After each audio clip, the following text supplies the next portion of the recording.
What's up everyone? Welcome back again to my YouTube channel. Paano nga ba magkaroon ng kaibigan? At anong kahaligahan? Anong kahalagahan ng merong kaibigan sa ating pagninegosyo? So ngayon, bago tayo magsimula sa ating vlog, kung hindi ka pa subscribe sa ating YouTube channel, please subscribe, click notification bell para updated po kayo sa ating mga bagong video. At the same time, maabot po natin yung 100k subscriber. Para pag naabot po natin, ay magpapa-giveaway po tayo. Salamat po sa mga sumusuporta sa akin at patuloy na nanonood.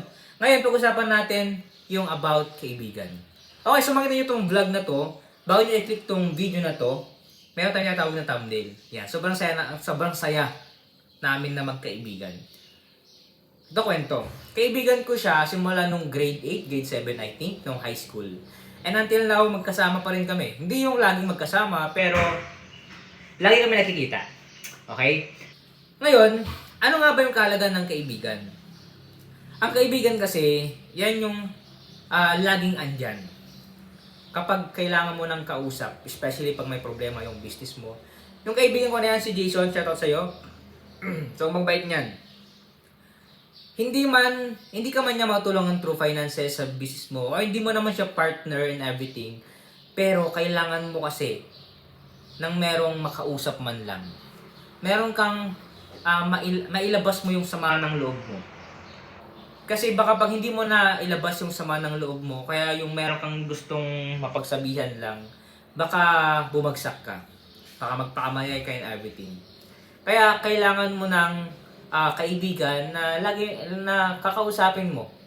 Excuse me. Time will come, pwedeng mawala rin yung kaibigan mo. Kaya lagi ko sinasabi sa vlog na you need God in your life. Kung wala kang makakausap, in person, andyan ang Panginoon. Andyan yung Bible para kausapin ka ng Panginoon, tapos mag-pray ka para kausapin mo. Pero iba pa rin naman na meron kang Panginoon plus meron kang kaibigan. Adi, perfect combination yun, di ba? Kasi ang Diyos ibibigay niya naman yung the true friend na maintindihan ka at andyan siya para makinig. Pwede mo sabihin na, friend, thank you kasi andyan ka na nakikinig. Wala kang maitulong na through finances o hindi ka ikaw yung makapag-solve ng problem mo. Pero salamat kasi andyan ka. Yan yung kahalagaan ng merong kaibigan, especially kapag nagninegosyo ka. Napaka-stressful ang pag-ninegosyo. Kaya kailangan mo ng makausap man lang.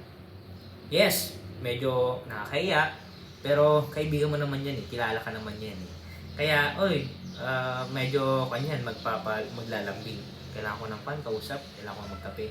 Pagbigyan mo, especially pag ikaw kaibigan ka ng kaibigan mo.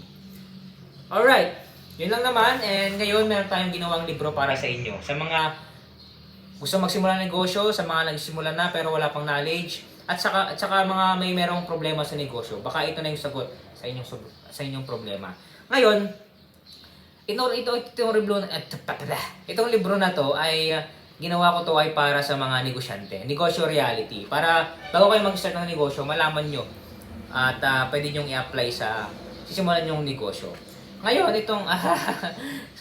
Ngayon, itong libro na to ay medyo mahal. Pero dito nyo malaman kung bakit mahal itong libro na to. At the same time, ma-apply nyo to sa bago nyong negosyo. Alright, kung gusto nyo pong mag-order, makita nyo po doon yung sa description yung Facebook page link namin. Bago lang po yan, kaya huwag nyo pong kalimutan na mag-like and follow sa ating Facebook page. Mag-message lang po kayo para kapag nakita po namin, sasagutin po namin agad. At the same time, pag-usapan natin kung paano natin i-deliver agad yung libro na gusto mong bilhin or order. Salamat po, dito po muna tayo and see you in my next vlog. God bless and bye-bye.